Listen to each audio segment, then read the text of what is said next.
When you start peeling back those layers, this question starts to get very complex, very nuanced, and there is so much gray area.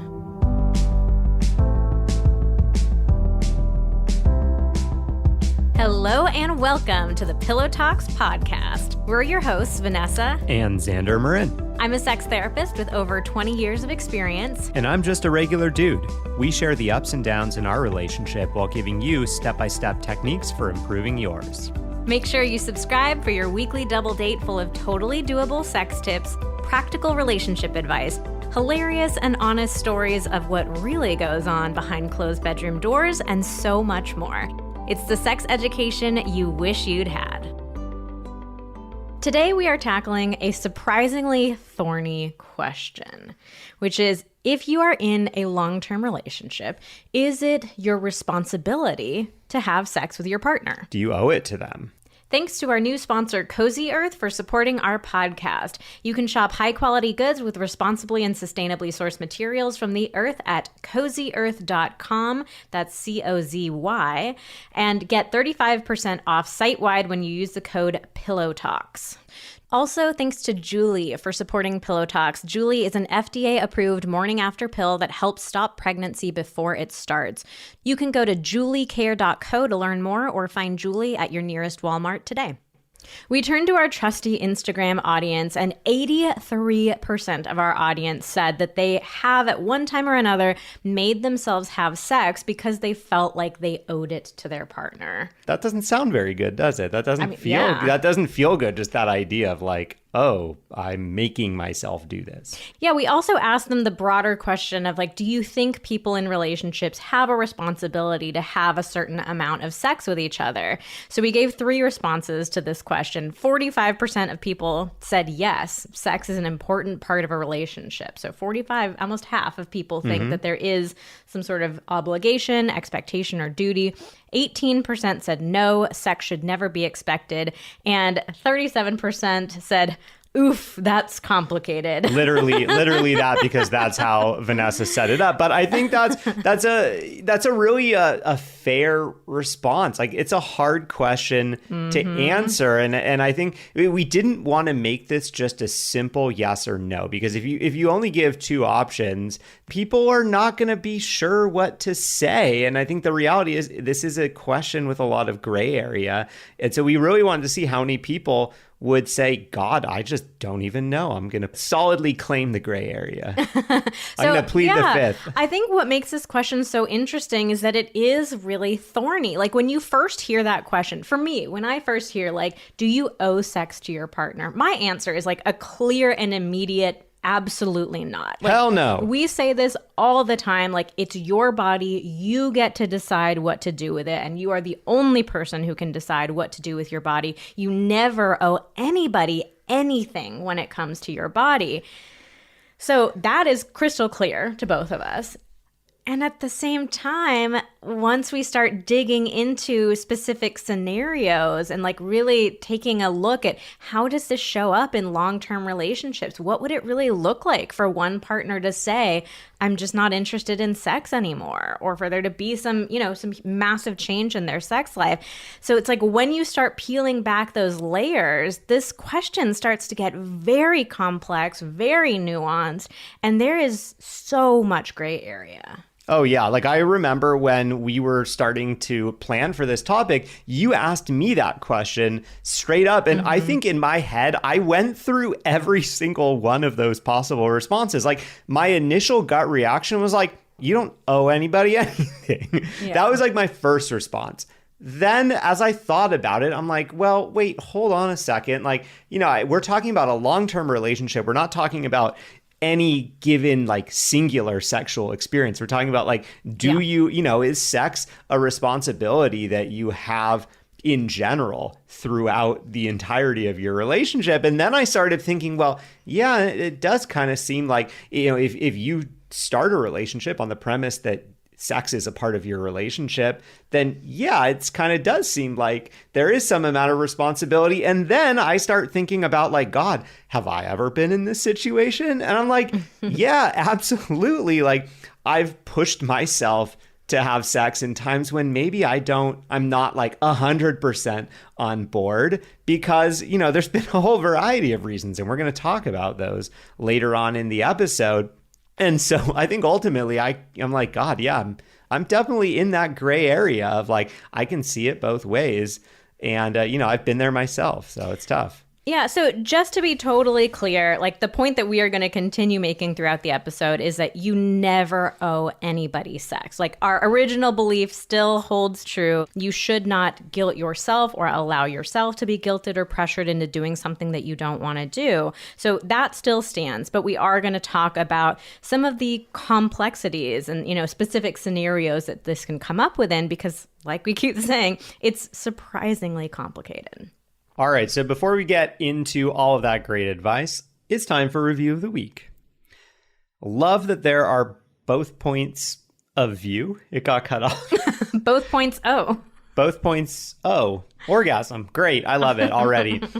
Not only do they cover purely sex stuff, but often relationship stuff that doesn't seem connected on the surface. Mental Load episode is the best thing ever. I love that Xander shares his viewpoint and is so ready to be authentic and vulnerable with us. And Vanessa is willing to share what happened in their relationship that didn't work. Super thankful to have found them. Oh, yeah, cool. Yeah, Xander's just cool and authentic. And Vanessa's the bad guy here. She gives all the dirt. No, I think I talk a little bit about what doesn't work, too. Yes, you do. All right. Oh, this person also wanted to make sure we knew. Sorry, I couldn't hit you with emojis, Xander. I really wanted to. Wait, why couldn't you? What? I don't understand. But they did leave XD. XD. I don't know what that's supposed to be. Well, thank you for this delightful review and this little bit of a mystery at the end here. Yeah. It's very entertaining. Reviews really do go such a far way in helping the podcast grow and reach new people. So we really appreciate you taking the time to leave one. If you've never left a review before, what you do is you go to the main page of our podcast in Apple Podcasts, scroll to the bottom, and you'll see it there. You can leave a 5-star rating. You can just write a sentence or two. But really, it helps people, like when they're coming across the podcast, when they say, oh, this has a lot of reviews, people are saying great things, it makes people want to stop and listen to it more than a podcast with no reviews or bad reviews. Yeah. Please don't leave us bad reviews. You can also leave us a star rating on Spotify as well. That really helps. And we do this weekly giveaway to thank you for taking the time to write a review. So if you're picked as the review of the week, you can come over to us on Instagram at Vanessa Marin Therapy. Send us a question and we will send you back a personalized coaching session with our best advice and tips straight to your inbox.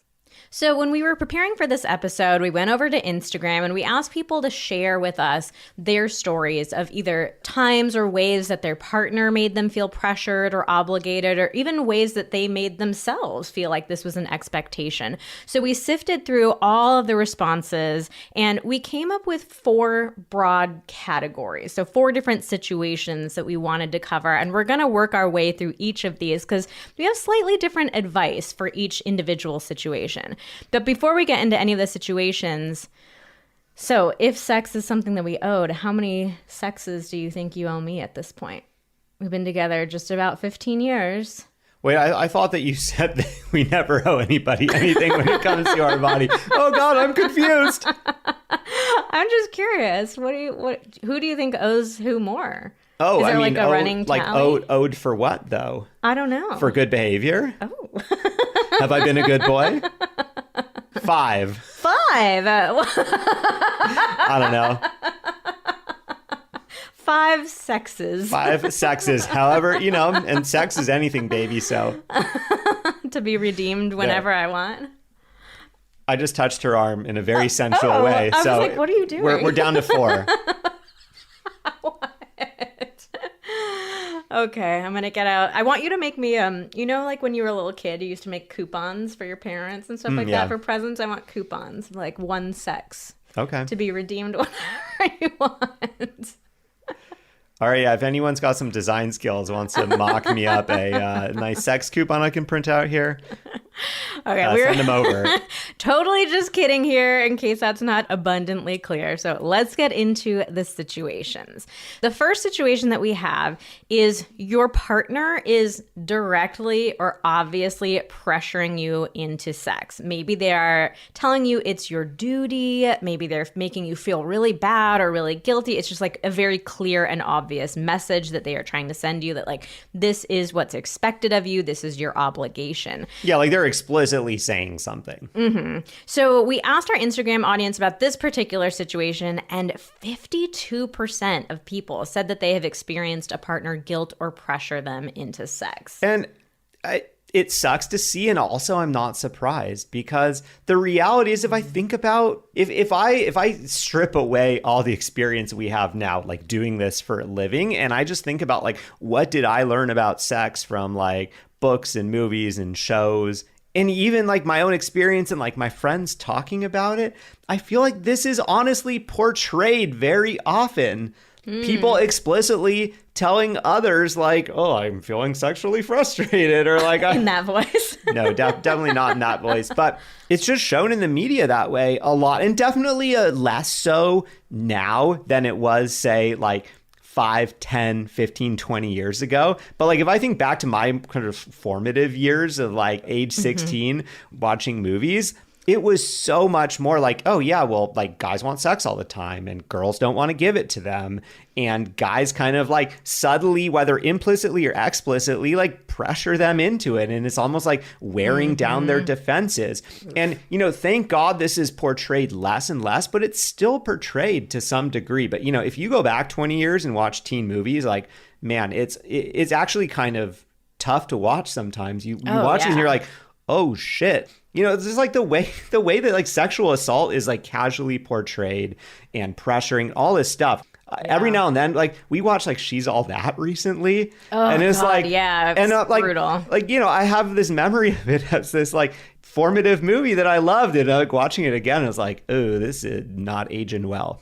Yeah, no, that's a really good point that I hadn't really thought about before, about just the way that we see this in the media. And it's very gendered and very stereotyped of like, it's always the man who's wanting it more than the woman. There are a lot of jokes about like wifely duties and like, you know, having to take care of your partner. So of course, a lot of us would get it into our head that like, this is just the way that sex works or the way that it is. Oh my God. I just thought we watched Cruel Intentions like a year ago. God. That was the worst. I mean, I'm not going to say the worst, like that's the worst movie ever, but like I loved that movie. I thought that was such a great movie. I hadn't seen it for probably 15 years. We like watched it like with a friend, and it was really tough to get through. Yeah. Oh, for sure. Yeah. So, I mean, there are overt examples in a lot of media of, you know, this being the expectation or, you know, partners pressuring each other. But I also think you brought up something a little bit subtler, too, is that we see so many depictions of like male-female relationships where the man is the pursuer and he really has to like wear down the woman. Oh, like, yeah. And it's always the woman's job to be like all like quite like, oh, no, I don't want to do that. Oh, she's got to maintain her dignity. Or whatever. And like he has to wear her down. So I think there probably are a lot of situations where it's not that the guy is like trying to be this manipulative, abusive asshole and like force her into doing something, but he's got it into his head of like, oh, this is how initiation is supposed to work. It's supposed to be this like cat and mouse game where I really pursue you and I don't take no for an answer. And I like, you know, because you're supposed to say no. Yeah. So these subtler situations where it can come up. Yeah. And our experience bears this out. Like that. Oh, yeah. Like I think most people that are engaging in that type of behavior have had a lot of success with that behavior in the past. Also, I think there are a lot of religious teachings about this as well, you know, teaching women in particular, like that it is their wifely duty. This is an obligation that they have. So, I mean, there's a lot that feeds into all of this. Yeah, it's your wifely duty on the one hand, and on the other hand, like before you are a wife, like it is also your duty to maintain your dignity, to you know, to your be chaste, to, you know, to be pure. It just sets up this kind of messed up dynamic from the beginning where, you know, it just reinforces these ideas that, okay, well, like this is how a woman acts, and a man's got to act a certain way in order to get what he wants. So, okay, our answer to this situation is not going to surprise you. Like, we think it is never, ever okay for any reason at any time to pressure or guilt your partner into having sex. So we want to give you some practical tips for how to manage this if you're in a situation where your partner is putting this kind of pressure on you. One thing is you can definitely listen to this episode with them, or at least listen to it at a loud volume while they are nearby. Make sure they are hearing this message. But in the moment itself, if your partner is saying anything that is pressuring you or making you feel bad, like remove yourself from the situation. Do not allow yourself to participate in that moment. And you can say something to your partner like, if you want to have a conversation about our sex life, I am open to that, but I will not participate in any conversation where I'm being pressured or guilted. So you're setting and enforcing a really firm boundary that if there is any sort of manipulation, pressure, guilt, anything like that, like you are going to physically remove yourself from that situation. Yeah, I think that that's so important. Just that line of like, hey, like I am open to having a conversation about this, but it's not going to happen like this. Mm-hmm. And if you are, if the roles are flipped, if you're the person that is wanting sex and it's feeling like you're not ever able to have it with your partner, or you're not having it as much as possible, I just want to be really clear. We are not saying you don't get to ever express your feelings about this. You don't get to ever talk about it, that you just got to grin and bear it, so to speak. Like, you can absolutely share your feelings that you're feeling frustrated, that you're missing your partner, whatever it is. It's just that you have to share your feelings in a appropriate way in a conversation. You can't let those feelings out by, you can't let them come out in terms of like manipulative tactics or pressuring tactics to just try to get what you want. Yeah, so for a lot of couples, like you may just need to go to therapy where you need a therapist around to help you guys have this conversation, help you communicate with each other more effectively. Yeah, because these are hard conversations to have. Like these are like advanced level conversations. It is very hard to share that I'm feeling really frustrated. It feels like we are not having anywhere close to the amount of sex that I would like to be having. I'm not feeling connected to you, whatever it is. Like, that's not an easy thing to share. And of course, that's why not a lot of people do share that. That's why a lot of people do end up engaging in this type of behavior, because they just feel like, God, I don't even know where to start with having this conversation. And that's why therapy is so important. It gives you a container to be able to have those kinds of conversations. The therapist can help you walk through them step by step in a way where you're not going to end up like inadvertently just dropping a bomb on your partner. Yeah, there is one other subtlety here that as we're talking about it, I'm like, oh man, this really could have even been its own situation.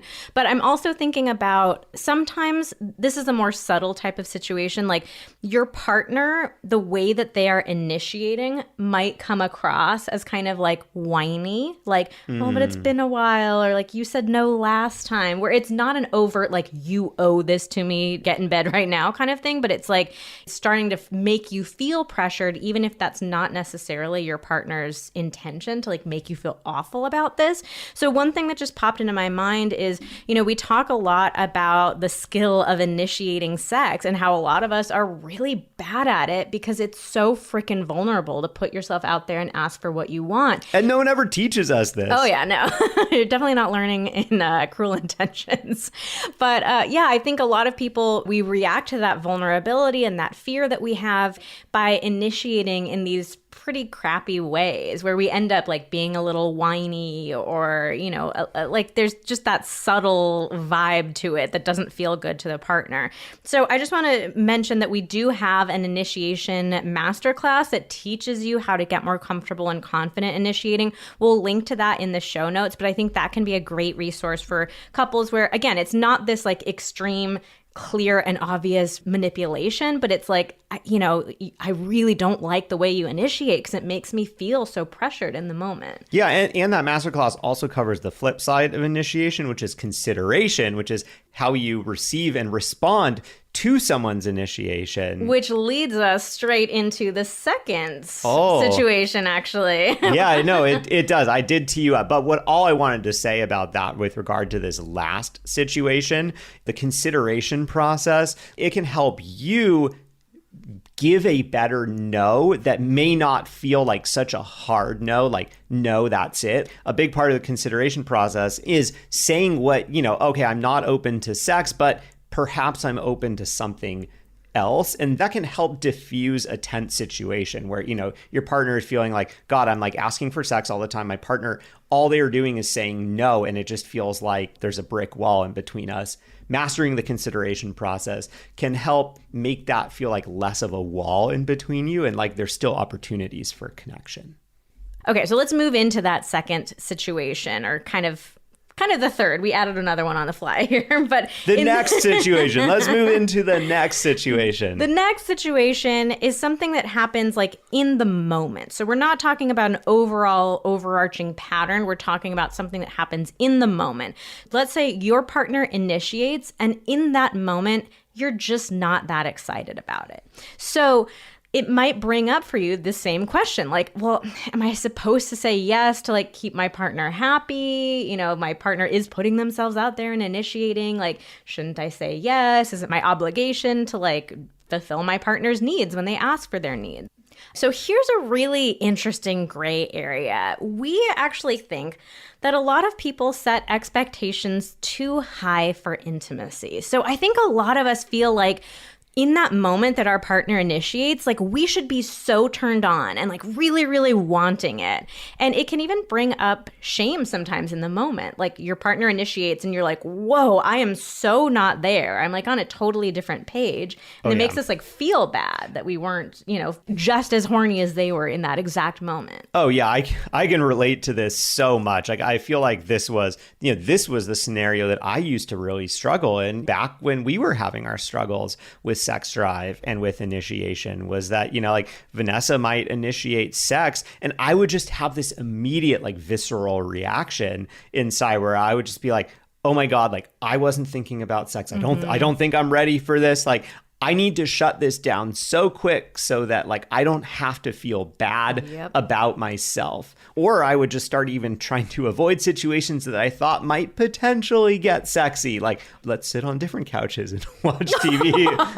Or, stuff like that. Let's not cuddle before bed or whatever. And yeah, so I just want to say like, I feel you if you're someone where, your partner initiates and you just kind of immediately feel that shame, feel that, feeling shut down or whatever it is. Because I know what that's like. It's just, you're just like, oh God, like I don't even want to have to like look at this part of myself.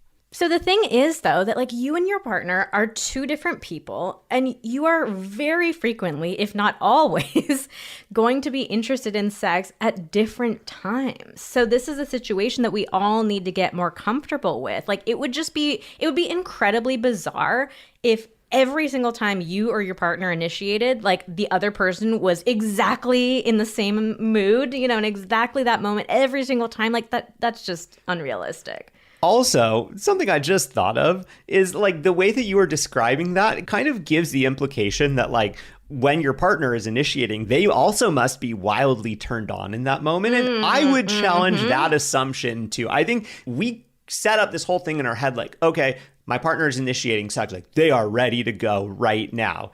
And I think the reality is like most times when people initiate sex, they're not like wildly turned on, like super horny, gotta get it right now. Like when I'm initiating sex with Vanessa, like I do not have a raging boner. Like I'm not like ready to go in that instant. Like I'm thinking about sometimes I'm thinking about what would it be like in a couple minutes, 5 minutes, 10 minutes, what would it be like to be feeling these things with each other? And I'm intrigued by that possibility. And so therefore I'm initiating sex. So I think that's a good reminder when your partner initiates is like they're probably not like wildly uncontrollably horny Yeah, no, in that's a that good moment. point. Yeah, so I think initiation is, and consideration. It's not always this black or white, yes or no kind of thing. Like there can be a much more subtle energy to it. So we do talk about this a lot in that initiation masterclass that I mentioned, but we encourage people to think about like, am I open to being turned on? And especially if you're a responsive sex drive person, if you've never heard us talk about the 2 sex drive types, we will put a link to our free guide in the show notes. It's really important for you to know. But like, yeah, asking yourself more of like, am I open to intimacy? Am I open to connection? Am I open to the possibility that I'll get turned on? So that can be a much better way to navigate those moments than just sitting in that, that guilt of like, oh my God, I wasn't so turned on right in the moment that they said yes. I think this situation kind of brings up this question that we get asked a lot, like, is it okay to have one-sided sex that's just for your partner? So let's say your partner initiates and you're just really not in the mood. You're like, I don't really want anything. I'm fine, but like, should I say yes to my partner? Or like, is it okay to say yes to my partner? And so we think that yes, it is okay to have one-sided sex that's just for your partner.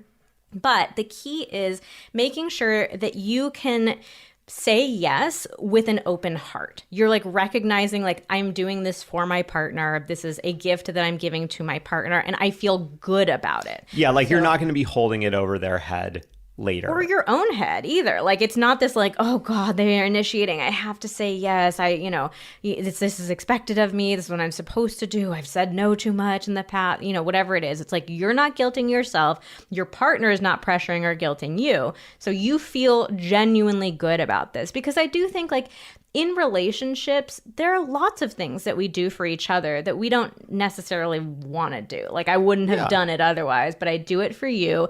And I think we're really good at noticing this outside of the bedroom. Like when am I doing something to take care of my partner that I feel good about? I'm like, okay, I wouldn't have done this otherwise, but I'm going to do it for you. And it makes me feel nice to take care of you in this way versus times where we're like, all right, I'm doing this for you. I'm hating it. Why am I having to do this? You never do this kind of stuff for me in return, but fine, I'll do it for you. Like, we feel into those vibes outside of the bedroom. And I think it's important for us to get tuned into that inside of the bedroom. Yeah, I think, and it can be, I'm just going to say, it can be hard to gauge that in the moment, especially at first. Like it can be really hard because it's, you can't be like, okay, I guarantee you that 5 days from now, I'm not going to feel differently about this. But I think a good test, if you are struggling to gauge this in the moment, how do you feel a couple days later? Like, are you feeling any feelings of resentment? Your partner doesn't do something for you and you're like, oh, God damn it. Like I had sex with you yesterday and like, that's not fair. Like if those type of feelings are coming up for you later on, that's a good sign that you probably, probably shouldn't try that again in the future. I mean, I'm gonna take that a little step further, and I'm gonna say if you can't get a good sense of this, if you're like, ooh, I don't know when I feel good giving sex and when I don't, then don't do this. Like, I think it's better to be conservative about this approach. This is really only for people who are like very tuned in with themselves, very sure of like, yes, I know the moments when it feels good, and I do get some amount of joy or connection or pleasure or satisfaction, even if it's not me having an orgasm or it's not me having sexual pleasure, but like I get some enjoyment out of it, out of taking care of my partner in this way. Unless you are very clear on that, then don't do this because it is too murky of an area. Yeah. Before we get any further, we just want to tell you a little bit more about our new sponsor, Cozy Earth. We've teamed up with them and they are offering you 35% off site-wide when you use the code PILLOWTALKS at CozyEarth.com. So, Xander, it's been a few more weeks now that we've been using our Cozy Earth sheets. Are you still loving them? I'm absolutely loving them. One thing that I really like about the Cozy Earth sheets is that they are temperature regulating, which means that they help keep you cool and comfortable all night long. I know in the past, I sometimes get a little sweaty at night. A little. Yeah, a lot. I'm trying to keep this appropriate for an advertisement, but nobody likes getting the night sweats. And these sheets not only are they super cozy, but the material that they they use really helps keep you cool. Seriously, though, I have noticed that you're not waking up like saying like, oh my God, I got so sweaty last night, or like I'm so uncomfortable. Like it really has been making a big impact. And it's been warm here recently. So, you're they're putting them working. to the test. Yeah, I'm putting them to the test, and you can put them to the test too. Cozy Earth offers a 100-night sleep test. That means you can try it for 100 nights. And if you don't love it, you can send it back for a full refund. That was an excellent transition. I didn't even realize that I was setting you up like that. But I got look this. at that. You're like a natural advertisement reader now. Yeah, I'm great. I guess it's easy when you can talk about products that you genuinely like. So once again, Cozy Earth is giving you an exclusive offer for Pillow Talks listeners today. You can get 35% off site-wide when you use the code Pillow Talks at CozyEarth.com. If you've ever had unprotected sex, forgot your birth control, had a condom break, or you're just not sure, we are really excited to tell you about a new company. Julie is an FDA-approved morning after pill that helps stop pregnancy before it starts. Julie is aiming to be the emergency contraceptive company for the next generation, one of learning and acceptance, not of stigma and shame. So Julie stops your body from releasing an egg using the same active ingredient as Plan B. Essentially, Julie works by preventing or delaying your ovulation. So with no egg, there's no fertilization, therefore no pregnancy, and it's no risk to future fertility. So it works best when it's taken right away or within 72 hours of unprotected sex. And you can find Julie at Walmarts across the US, or you can order online to have for the future just in case.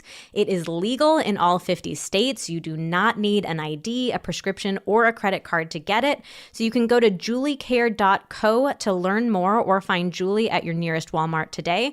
That's juliecare.co to learn more. Okay, so let's move on to the next situation. This is when you're dealing with something really big. There's just something else that's going on in your life, and it's really getting in the way of your sex life. So maybe there's been the loss of a loved one, the loss of a pregnancy, mental illness, physical illness, or injury. Like there's something big that's going on.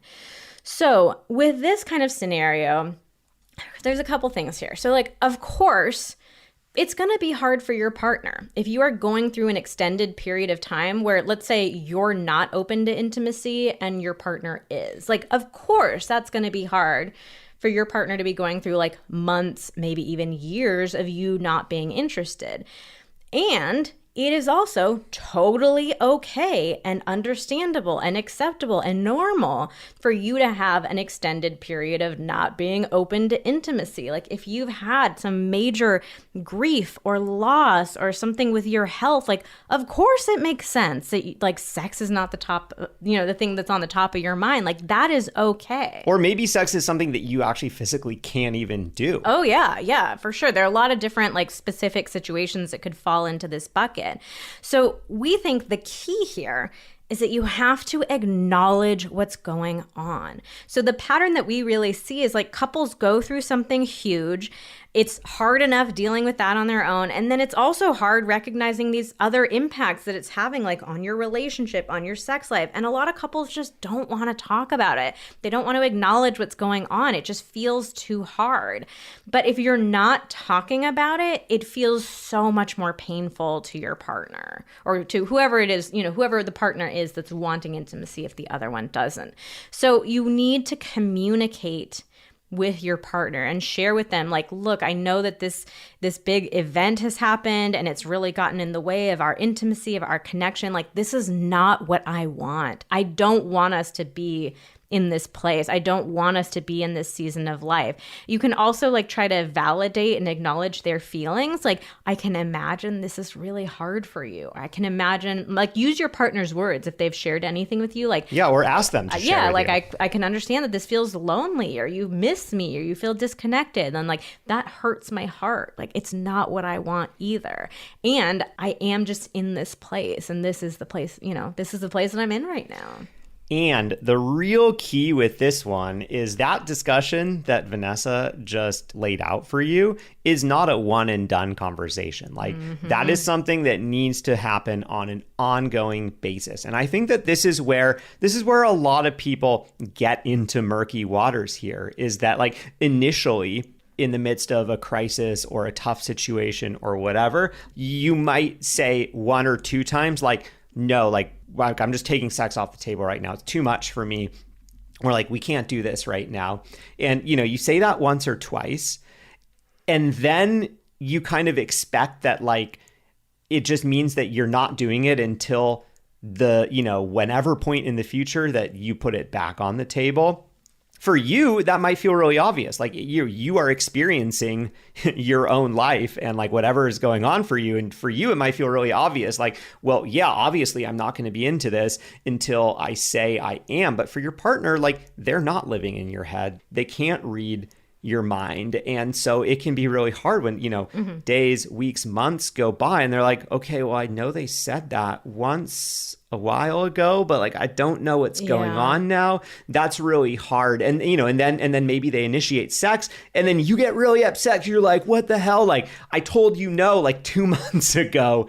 And it's like, you just get into this, really difficult situation where it feels like you're just missing each other, and that's why you got to have that conversation on an ongoing basis. Also, like you need to make it clear that it's not about your partner or it's not about your relationship. So another really terrible thing that happens when couples don't talk about this is that partners make the assumption that it is about them. Like, oh, you don't want to have sex with me, you're not attracted to me anymore, you don't love me anymore. And it might seem totally obvious to you, like, why would my partner think that? Like, I just lost my mother. Like, of course I'm not going to have sex. That has nothing to do with with my partner. But like to your partner, it's not clear. It's not obvious. So you have to really lay it out. Like, I'm dealing with grief. I'm dealing with loss. I'm dealing with my mental health. Like, it's really not about you. And I'm so sorry that it's having an impact on you. I can imagine it makes it feel like it's about you, but I really want you to understand that it's not. Yeah, and that's like such a difference from saying something like, oh my God, like how could you initiate sex right now? Don't you know what I'm going through? Mm-hmm. Like if I'm on the receiving end of that message, like I'm like, oh my God, like I just did something horribly wrong. Yeah. Versus that, like it sucks to have to say no. But like if you can turn that into a moment of connection instead of like, a moment of chastising your partner, making them feel like they've done something wrong or that they're a bad person, that's going to go such a long way. And the final thing we'll say in this situation is, see if you're open to some kind of physical contact. So it doesn't have to be sex. It doesn't have to be anything that like feels sexual to you. But rather than getting into this black or white, like it's sex or it's not sex kind of situation, like is there other physical contact that you would be open to having with your partner? Because really any bit of physical contact can like feel very intimacy building for a couple. And especially when you're going through something really tough, like having that physical contact can actually be very healing. So see if you can break out of that like black or white type of thinking. All right. And that leads us into our final situation, which is maybe the most complex of all. Oh, yeah. We always save the best or the worst for last. So you are just on really different pages. You and your partner, not on the same page. You might feel miles, worlds apart. So typically what we see is like one partner is just completely disinterested in sex. And there are all different kinds of situations that can feed into this bucket. Like sometimes it's like it's been that way from the beginning of the relationship. Sometimes it's more of a recent change. Sometimes I feel like that's more frequent. Yeah, it does seem to be where more it's like, frequent. okay, over time I've just become less and less interested. And at a certain point, that difference becomes really noticeable. Yeah, and another really common one is like it's just a season of life issue. Like there might be a season where you're feeling much more focused on your kids rather than on the romantic relationship. So we turned this question over to Instagram. We asked our audience, like, if your partner told you that they weren't interested in sex anymore, what would you do?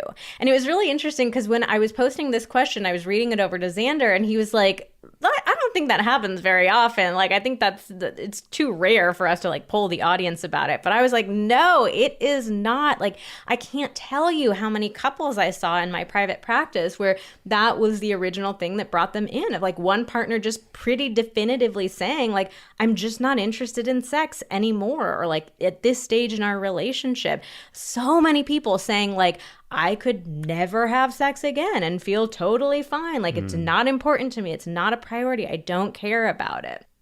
Well, 9% of people said they would be relieved and happy.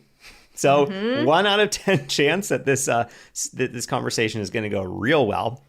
36% said that they would be upset but would choose to stay in a sexless relationship. And 21% said they would be heartbroken but willing to end the relationship. Now, those numbers definitely do not add up to 100. And that is because 34% of our audience just opted out of answering this question because they said it was too hard for them to answer. We gave that as a possibility because we knew. I think it's valuable to collect that. Like, who's just like, I can't even make a decision. This is too complicated. The response that I actually wrote was like, you guys are nuts. These questions are too hard. I wanted to give people a chance to opt out. Someone actually DM'd us and was like, this is so nuanced, it hurts my brain. Okay, so there's so much to unpack in this kind of situation. But the first thing that it made me think about is our conversations that we've had in the past about like emotional versus physical intimacy. We had a podcast, episode 38. So if this is something that's coming up in your relationship, definitely go back and listen to that episode next. But one of the things that we talked about there is that like a lot of us have this tendency to think of sex as kind of unimportant. Like it's just sex. It's just a physical act. It's just about an orgasm. And I think in particular, like if you're somebody who's struggling with your sex drive, if it feels like your partner has a way higher sex drive than you, it's very easy to think of it as just this like physical release and to downplay the importance of it. But the reality of sex is that it's so much more than just that physical act. Like, of course, sex feels good, and that's one of the main reasons why we have it. But sex is also an expression of love, an expression of intimacy, even an expression of self. It's a way that we get to play with each other, to explore, to connect with each other. So it'd be similar to telling your partner, like, I don't want to tell you I love you again, or I don't ever want to go on a date again. Or like, I'm never going to give you a hug again, or something like that. None of us would ever think of doing that in a relationship, but I think that just kind of shows you the ways that we think emotional intimacy is more important or valid than physical intimacy. So we do talk in that episode about, some people want to feel the emotional connection first, other people want to feel the physical connection first. So if you're somebody who needs more emotional intimacy first, if that's maybe even the reason why you're not feeling open to sex at all, because you feel so wildly disconnected from your partner, then like that's definitely a great conversation to have with each other, talking about it. But I think it's important to talk about both of those things. We kind of call them the twin flames, to talk about both the emotional and the physical intimacy together in the conversation and as equally important things. So if you are the partner who doesn't want sex, who feels really disinterested in it at this point in time, so again, to be clear, like there's no right or healthy sex drive. Your partner's not the better partner if they have a higher sex drive than you. You're not broken if you don't have a particularly high sex drive. If your sex drive is naturally lower, that's okay. If you're asexual, that's okay. But I think a lot of the situations that we heard about from our Instagram community, it was that there was something going on in their lives that was that was really decreasing their desire. It was like a blockage that was coming up. Or it's something that feels so hard to talk about that for whatever reason, it feels easier to be like, I'm just going to take sex off the table. Yeah. Like maybe you're struggling with just like so much resentment because it feels like your partner isn't pulling their weight, with around the house, with the kids, that kind of thing. And you're so resentful about that, but you feel like, I don't know how to say this to them, or like we've talked about this a lot in the past and nothing is happening. And then it starts to feel like, okay, well, like I'm not really loving the sex that we're having and they always want to have it. So that's something I can take away. And it's like, we don't in our head, we never think about it like in that logical of a way. Like my partner sucks right now, so I'm just going to take sex away from them. You have to really unpack that. And that's what just really getting curious with yourself about what is going on for me, or doing that, with the help of a therapist, that can be super valuable because very often there is a deeper root cause or something that you can work on in your relationship with your partner. It's not actually about the sex itself. Okay, so those are our scenarios. Now we want to go back to that central question. So, as we said before, as we will continue to repeat, like, no, you don't owe your partner sex. You don't owe your partner access to your body. Do not stand for those kinds of situations. And we want to take a look at like that bigger question of like, what is our responsibility in relationships when it comes to physical intimacy? So we identified 5 different dynamics that we think are your responsibility to your partner. So let's go over them. The first thing is respect and not making your partner feel bad about their desires, because I know it's so easy for that dynamic to come up of like, oh God, like you just want sex again. And it's like, if your partner is wanting sex, is missing having sex with you, you owe it to them to not shame them about that, to not make them feel bad about that, to not make them feel like something is wrong with them. Yeah, and of course, like respect is a two-way street. And I think what it really grounded in is this idea that like no one sex drive is right or normal or anything like that. So you both need to respect each other's relationship with sex and not make each other feel like, what's wrong with you? Why do you want sex all the time? Or what's wrong with you? Why do you never want sex? Yeah. I was about to say the flip side of this is your partner respecting your no if you are saying no in any one given moment. And so, yeah. And this is the key with these things that you owe each other is that like for relationships to work, we both need to do these things. We both owe each other these things. So like if you are being respectful of your partner and respectful of their desires, your partner also needs to be respectful of you and your desires and your needs. And if, there's an imbalance there, that's like a serious issue in a relationship where, one partner is being respectful of the other, but the other's not. Okay, so the second thing that you and your partner owe each other is acknowledgement. So this is something that we talked about a little bit earlier in one of the scenarios. Like, you can't just brush this under the rug or just kind of dismiss your whole sex life, never talk about it again. Believe me, I've tried this one. It doesn't work.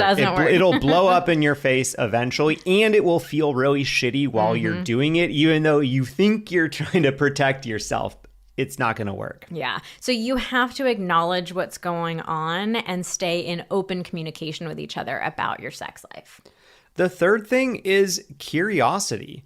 Like, I think you guys owe each other just being curious about what is going on in general, because the reality is in relationships, things change. We change as people, our feelings change, our wants change, our desires change, etc. And when those things change, we owe it to our partner to get curious about it. If you are struggling with your sex drive right now, if you are wanting sex less, or you're noticing that there's a disparity in your drives, like, can you get curious about why don't you have a drive for sex? Can you get curious about why it is that you are not wanting sex as much or at all in your relationship, and see, are there any other underlying reasons that are going on? Because like we said earlier, there very often are some other root causes that, we tend to feel less comfortable addressing for whatever reason. As hard as it is to talk about sex, I feel like the one thing that maybe feels a little easier is just being like, no, like we're not doing that. Also, if you are finding that in the situation, really this is only applicable to the situation of like you're feeling like you really just don't want sex to be a part of your relationship, like, can you get creative about some different types of relationship structures? Like opening up your relationship in some fashion. We're not talking about going straight for polyamory or, like no holds barred, like we do whatever we want, whenever we want. I think a lot of people, when they hear opening up a relationship, just think it's like total game on. And there are so many ways to do this, but, there are very specific ways to do it right. The fourth thing is being a teammate. And I mean, really, this is like just what relationships are all about, is you're making this agreement to be teammates with each other. And it is very possible to be teammates in the bedroom too. So kind of similar to what Xander was talking about, like piggybacking off of that a little bit, like being willing to communicate your needs to your partner. So if you have gotten curious and you explored like, this is what I need to be more open to intimacy, or this is what I need to feel more connected to my partner, or this is what I'm wanting out of sex. Maybe it's like a different kind of sexual experience that you're wanting, but like being able to talk about that with your partner and the two of you working together from a place of respect. All these 5 things really like tie into each other. And acknowledgement and curiosity. But you're working together to try to get as many of each other's needs met as possible. And this might also include like putting effort into your relationship, like being willing to read books or listen to podcasts or go to therapy, but just willing to be those teammates to each other. And then finally, I think as partners, you each owe each other the right for each partner to make decisions about their own needs. And, you know, I guess maybe this one is a bit of a downer, but I think it's also an important one. Like, if your relationship is really changing in a serious way, like your partner should have the agency and the ability to walk away from a relationship if that relationship isn't fulfilling them. Mm-hmm. You know, I think like we get really scared in relationships about what happens if we change. And, you know, hopefully like we grow with each other as we change. You know, we change and we grow. That's what people say all the time. But I think we also have to each accept the fact that sometimes that change can feel really big, and sometimes it can feel like it's too big. As crappy as it is, like we both need to have the ability to walk away if something isn't serving us. And, you know, hopefully that's like a worst case scenario or a last ditch option. It's not just like, you know, it's not going to be like the first time, you know, it feels like your sex drives differ. One partner's like, all right, I'm out. This isn't working for me. But, you know, that this is like at the very end of like, okay, well, like I have respect for you and what you want and how things are changing. We've gotten curious about stuff. We are really acting like teammates. We're acknowledging what's going on. And despite all that, it's just feeling like, you know, some basic needs that I have are not being met.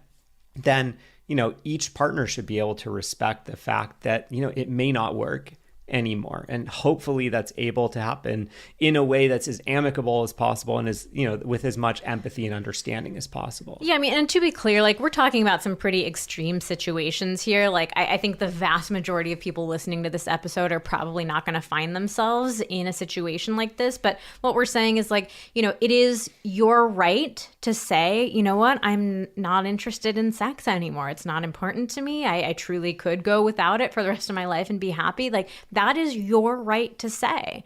And it's your partner's right to say, this breaks my heart, but like I can't be in a relationship like that. Like sex is a really important part of intimacy for me, and I can't like be in this kind of relationship. So it's just each of you being willing to respect, even in those heartbreaking moments, that you each need to take care of yourselves and be authentic and true to yourselves. All right, so we covered a lot of ground here, and we have a couple of resources that we want to share with you. The first thing is a free guide that we have that is called The Secret Sex Drive Killers. Ooh. Yeah, so this goes over some kind of things that you wouldn't necessarily expect that can actually have a really big role in decreasing your sex drive. So this kind of fits into that, like getting curious, being willing to investigate, like, is there something getting in the way, something blocking my desire? So we'll link to that. And of course, that Initiation 101 masterclass that we talked about too, if you feel like the issue that's coming up for you is really more around like how sex gets initiated. All right, well, that's it for today's episode of Pillow Talks. Thank you so much for listening. Join us again next week when we talk about what it means to grow apart.